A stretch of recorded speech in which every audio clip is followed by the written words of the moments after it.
आज हो सकता है रायपुर दक्षिण विधानसभा उपचुनाव की तारीखों का ऐलान। जी हां, निर्वाचन आयोग आज दोपहर 3 बजे करेगा प्रेस कॉन्फ्रेंस में हो सकती है उपचुनाव की तारीख की घोषणा। उपचुनाव की घोषणा के साथ ही आचार संहिता लग जाएगी। बृजमोहन अग्रवाल के सांसद बनने के बाद खाली हुई है ये सीट। रायपुर दक्षिण विधानसभा सीट से विधायक थे बृजमोहन अग्रवाल। 2024 में रायपुर से सांसद चुने गए बृजमोहन अग्रवाल और उसके बाद से ही जो है अब ये सीट खाली है, उपचुनाव होना है।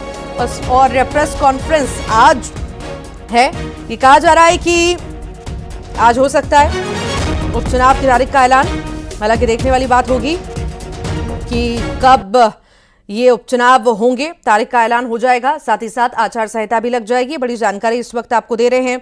यहां से सीट खाली हुई है, बृजमोहन अग्रवाल की ये सीट है और अब जो है यहां पे उपचुनाव होना है। उपचुनाव को लेकर के अब जो है लगातार सियासत, बयानबाजी और बैठकें हो रही हैं, चर्चाएं लगातार चल रही हैं। इसी बीच ये कहा जा रहा है कि अब जो है इलेक्शन कमीशन बहुत ही जल्द ये चुनाव करा लेगा। आज तारीख का ऐलान भी हो जाएगा। ज्यादा जानकारी हम लेंगे, सहयोगी विशु शुक्ला हमारे साथ रायपुर से जुड़ गए हैं। विशु, उपचुनाव होना है, उपचुनाव की तारीख का ऐलान क्या हम माने आज हो ही जाएगा? इलेक्शन कमीशन की प्रेस कॉन्फ्रेंस होनी है। जी ऋतु, बिल्कुल आज भारत निर्वाचन आयोग दोपहर 3 बजे पीसी करने वाला है और कई राज्यों में विधानसभा चुनाव की घोषणा के साथ साथ छत्तीसगढ़ की जो एक सीट रिक्त है रायपुर दक्षिण की, उस पे उपचुनाव की तारीखों का ऐलान आज किया जा सकता है। और हरियाणा हो या महाराष्ट्र हो या झारखंड हो, इन विधानसभा का जो समय है वो जो है वो पूरा हो रहा है यहाँ, इसलिए जो है विधानसभा के चुनाव भी कराए जा सकते हैं। सुप्रीम कोर्ट की भी गाइडलाइन है कि जम्मू कश्मीर में भी 30 सितंबर तक जो चुनाव है वो करा लिए जाए। और छत्तीसगढ़ की जो एक अहम सीट है जहां से बृजमोहन अग्रवाल विधायक चुनकर आए थे, लेकिन सांसद बनने के बाद ये सीट खाली हो गई है, इसलिए रायपुर दक्षिण विधानसभा में तारीखों का ऐलान आज की पीसी में हो सकता है। और यहां से कांग्रेस और बीजेपी लगातार उम्मीदवारों का जो चयन प्रक्रिया है वो लगातार चल रही है और कुछ ही दिन में जब पता चल जाएगा कि आखिर कब होने हैं चुनाव, उसके बाद प्रत्याशियों की घोषणा होना भी शुरू हो जाएगी। जी, बस इंतजार करना होगा विशु आज दोपहर तक का। और ये मान सकते हैं कि दोपहर तक जो है इलेक्शन कमीशन ये ऐलान कर देगा कि आखिर कौन सी वो तारीख रहेगी जिस दिन ये चुनाव होंगे। साथ ही साथ आचार संहिता भी लग जाएगी। बहुत शुक्रिया जानकारी को साझा करने के लिए। मुंगेली का जिक्र करते हैं। स्वतंत्रता दिवस समारोह में अजीब वाकया हुआ है। शांति के प्रतीक के रूप में कबूतर छोड़े जा रहे थे। मुख्य अतिथि समेत एसपी साहब कबूतर उड़ा रहे थे। मुंगेली एसपी ने भी कबूतर छोड़ा, लेकिन कबूतर उड़ा नहीं और सीधे नीचे गिर गया। घटना से सभी लोग हैरान हो गए। मुंगेली एसपी भी काफी देर तक कबूतर को नीचे देखते रहे, लेकिन वो कबूतर नहीं उड़ा। इसके बाद उन्होंने दूसरा कबूतर छोड़ा। घटना का वीडियो अब सोशल मीडिया पर खूब वायरल हो रहा है।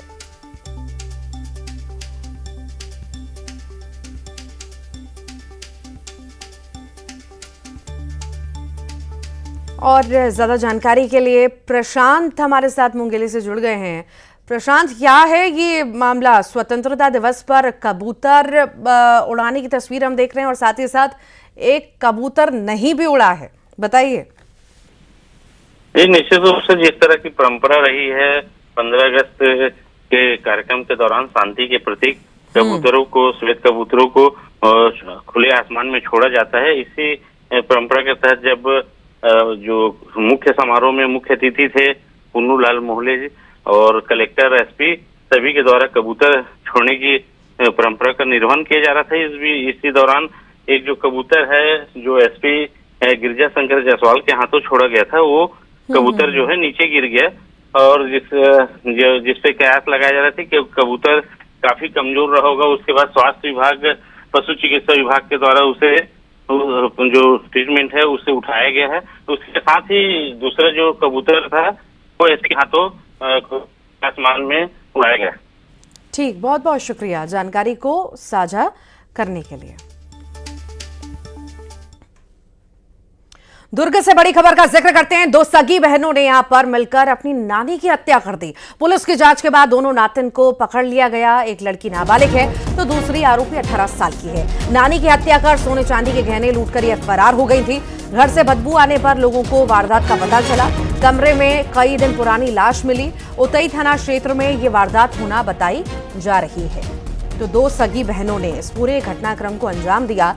नानी की हत्या कर दी। एक नाबालिग है तो एक 18 साल की है। दोनों ने मिलकर नानी की हत्या कर दी और घर में लाश को रख दिया। जब लोगों को बदबू आई तो लोगों ने पुलिस को सूचना दी, देखा और ये पूरा मामला सामने आया। ये जो दोनों लड़कियां थी ये गहने लेकर के फरार हो गई थी। अब हालांकि इनकी गिरफ्तारी हो चुकी है।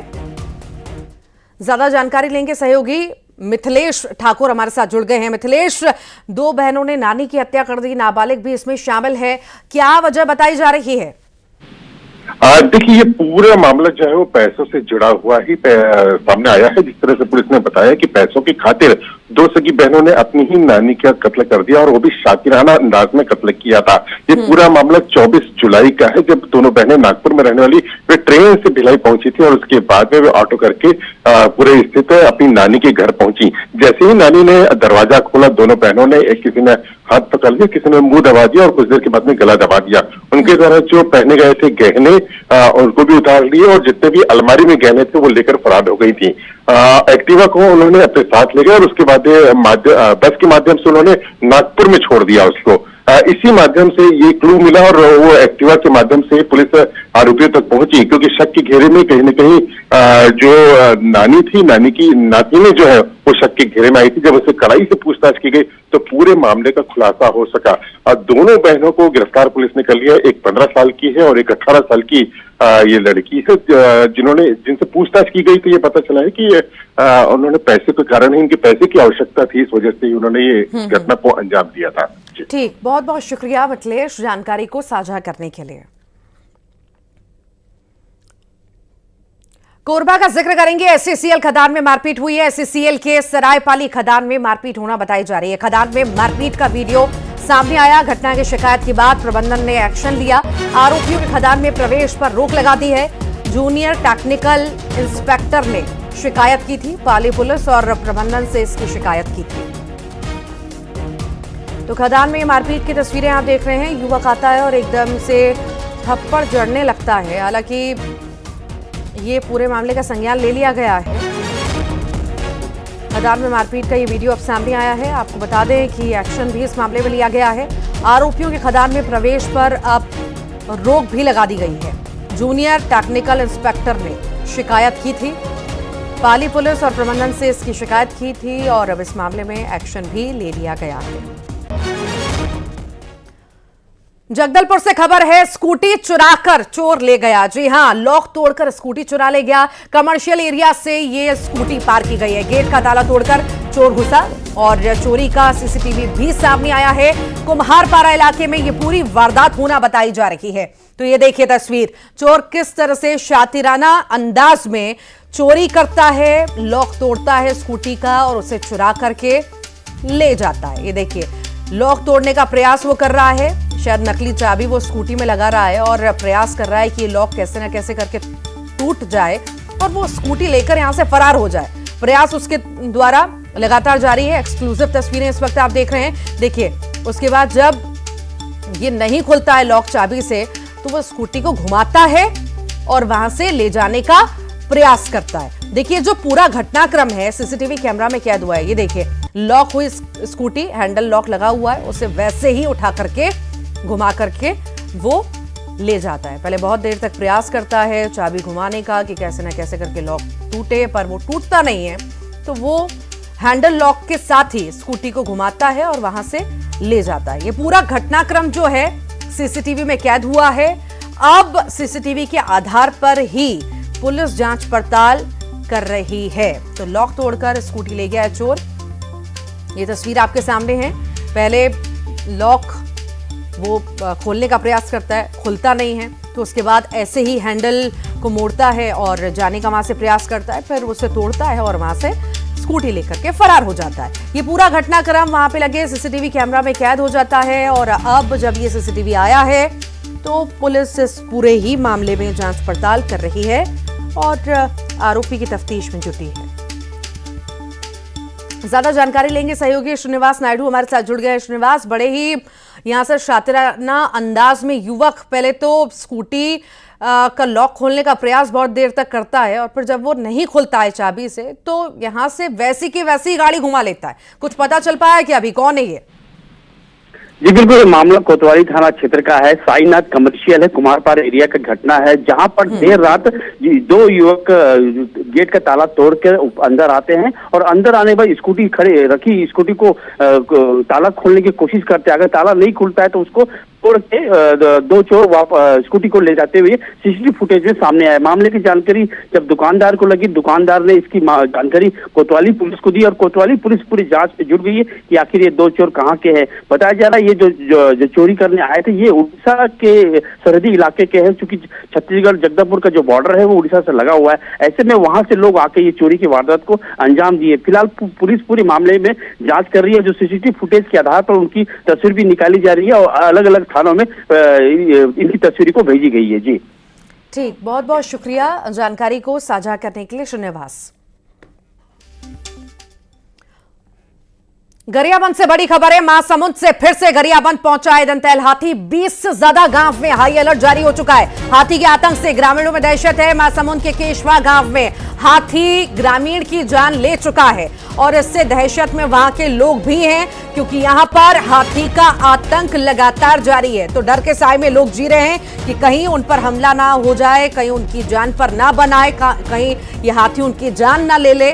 वन विभाग भी लगातार लोगों को सतर्क कर रहा है, अलर्ट रहने की अपील कर रहा है और साथ ही साथ ये भी कह रहा है कि हाथियों से दूर रहें, छेड़छाड़ ना करें।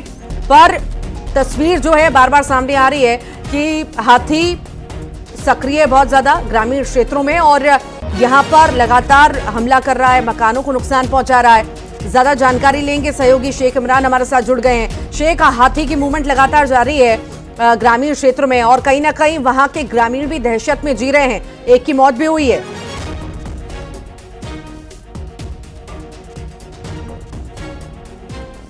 फिर से जुड़ने का प्रयास करेंगे सहयोगी शेख इमरान से।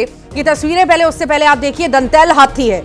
ये दंतैल हाथी बहुत ज्यादा भयानक होते हैं और बड़ा हमला बोलते हैं, शांत बिल्कुल नहीं होते, जंगली हाथियों में गिने जाते हैं। और अब जब सक्रियता इस हाथी की बड़ी है, दंतैल हाथी की, तो लोग वहां के जो हैं, ग्रामीण जो हैं, दहशत में हैं, डर रहे हैं कि कहीं उनकी जान पर ना बनाए, कहीं उनकी जान न चली जाए। कई सारे मकानों को नुकसान ये हाथी पहुंचा रहे हैं और ऐसी अलग अलग जगह पे हम देखते हैं कि किस तरह से ग्रामीण क्षेत्रों में बहुत ज्यादा हाथियों का मूवमेंट हम लगातार कुछ समय से देख रहे हैं और इसी वजह से कई लोगों की जान भी जा चुकी है, कई लोगों के घर बर्बाद हो चुके हैं, घरों को ये हाथी तोड़ चुके हैं और कई लोगों की मौत भी हो चुकी है, कई लोग घायल भी हुए हैं। और वन विभाग हालांकि नजर बनाए हुए है, पर कहीं ना कहीं जिस तरह से इस पर रोक नहीं लग पा रही है और लगातार ग्रामीणों की जान पर बना रही है, ये भी बड़ा सवाल है कि आखिर क्यों रोक नहीं लग पा रही, वन विभाग कुछ क्यों नहीं कर पा रहा।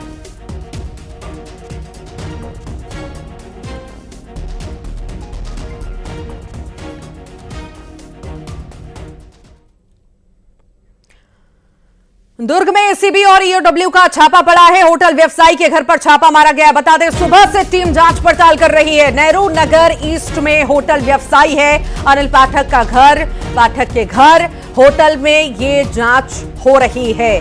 तो ये जानकारी आपको दें कि एसीबी और ईओडब्ल्यू छापामार कार्रवाई के लिए पहुंची है। होटल व्यवसायी है जिसके यहाँ छापा मारा गया है। सुबह से टीम पहुंची है, जांच पड़ताल कर रही है, दस्तावेज खंगाल रही है, पूछताछ भी कर रही है और साथ ही साथ आपको ये भी जानकारी दें कि ये जो होटल व्यवसायी है इसका घर नेहरू नगर ईस्ट में है और इसके घर पर अभी जांच पड़ताल चल रही है। दस्तावेज अलग अलग तरह के खंगाले जा रहे हैं और अब अभी तक हालांकि कुछ सामने नहीं आ पाया है कि क्या कुछ जांच पड़ताल में पूछताछ में सामने आया है, पर अभी तक सुबह से लेकर के अभी तक ये कार्रवाई जारी है। टीम जांच रही है, खंगाल रही है, दस्तावेजों को पूछताछ कर रही है। ज्यादा जानकारी लेंगे, सहयोगी मिथिलेश ठाकुर हमारे साथ जुड़ गए हैं। मिथिलेश, व्यवसायी के घर पर छापा, आखिर क्या ज्यादा जानकारी मिल पा रही है अभी?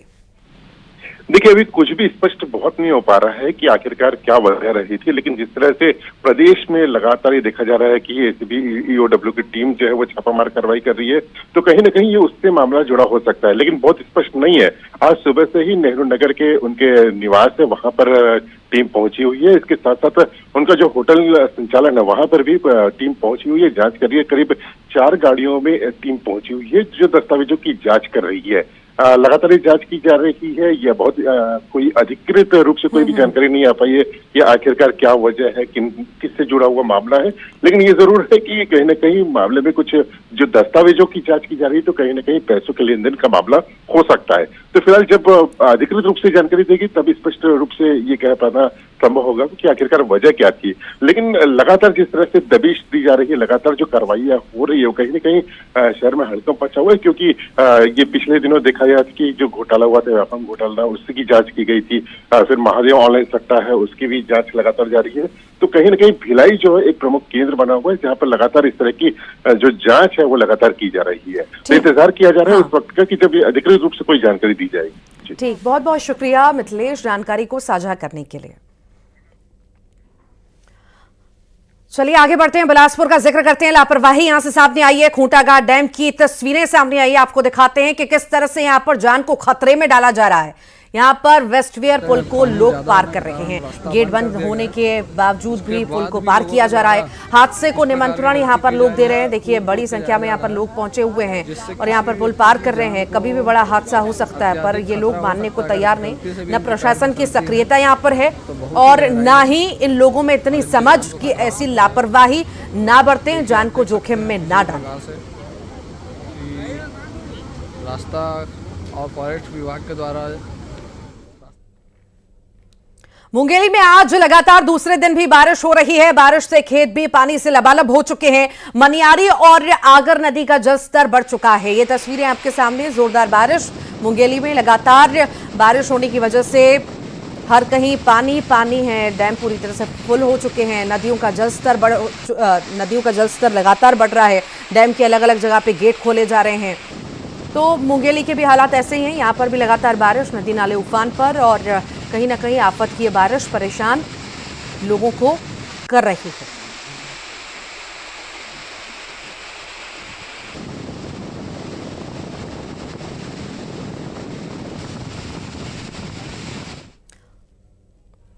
अंबिकापुर से खबर है, 11वीं की छात्रा ने फांसी लगा ली है। परिवार में मातम पसर चुका है। आत्महत्या के कारणों का फिलहाल पता नहीं चल सका है। दरिमा थाना क्षेत्र के मोहनपुर कोरवा पारा का ये मामला बताया जा रहा है, जहां पर 11वीं की छात्रा ने फांसी लगा ली है, जान दे दी है।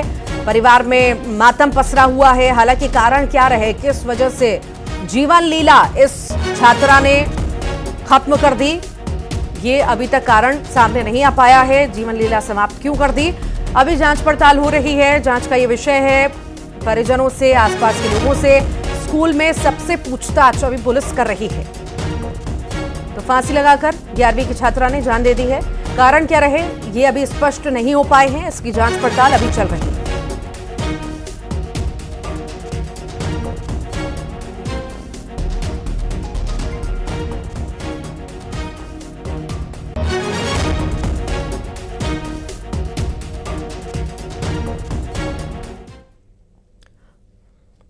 कवर्धा से खबर है, नदी में युवक बह गया था और शव मिला है। कड़ी मशक्कत के बाद गोताखोरों ने शव निकाला। नदी पार करते समय युवक बह गया था।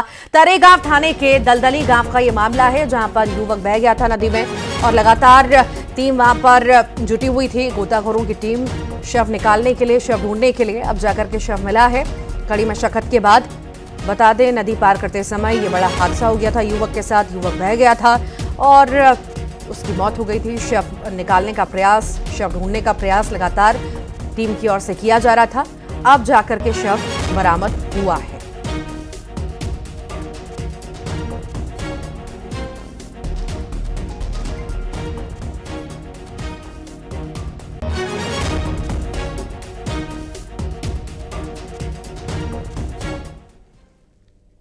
अंबिकापुर से खबर है, सांप के डसने से 9 साल की मासूम की मौत हो गई है। मां के साथ ये बच्ची सो रही थी और इसी दौरान जहरीले सांप ने मासूम को डस लिया।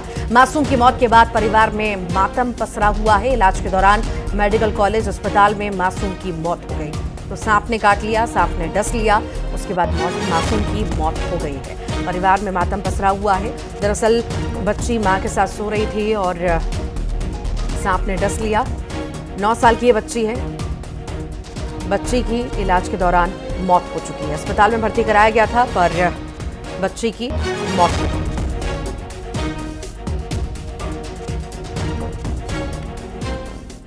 और छत्तीसगढ़ में आज कांग्रेस का गौ सत्याग्रह होने जा रहा है। मवेशियों को लेकर आज कार्यकर्ता प्रदर्शन करेंगे। राज्य में ब्लॉक और जिला स्तर पर प्रदर्शन करेगी कांग्रेस। बता दें, एसडीएम और कलेक्ट्रेट में बांधेंगे मवेशी। तो राज्य स्तर पर ये प्रदर्शन करने की तैयारी में, सत्याग्रह करने की तैयारी में कांग्रेस है। कुछ ही समय बाद ये जो है सत्याग्रह शुरू हो जाएगा। ब्लॉक और जिला स्तर पर यह प्रदर्शन हो रहा है। मवेशियों के साथ प्रदर्शन करेंगे।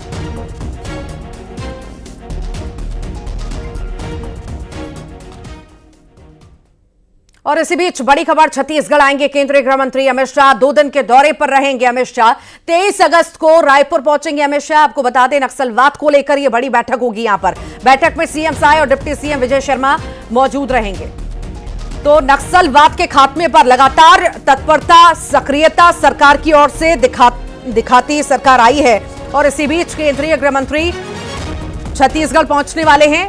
खास बैठक नक्सलवाद के मुद्दे पर होगी और आखिर अब आगे किस तरह रणनीति के तहत आगे बढ़ना है उस पर शायद मंथन होगा, चर्चाएं होंगी, रणनीति तैयार होगी। लगातार जिस तरह से सफलता भी सरकार को भी, जवानों को भी मिल रही है नक्सलियों को ढेर करने में और साथ ही साथ सरेंडर करवाने में, उसके बाद अब आखिर किस रणनीति के तहत आगे बढ़ना है अब सरकार को, जवानों को, उस पर ही चर्चा ये महत्वपूर्ण मानी जा सकती है। तो ये 23 अगस्त को बैठक होगी। बेहद खास इस बैठक को माना जा सकता है क्योंकि नक्सलवाद खात्मे का प्रण सरकार ले चुकी है और इसी के तहत आगे बढ़ रही है।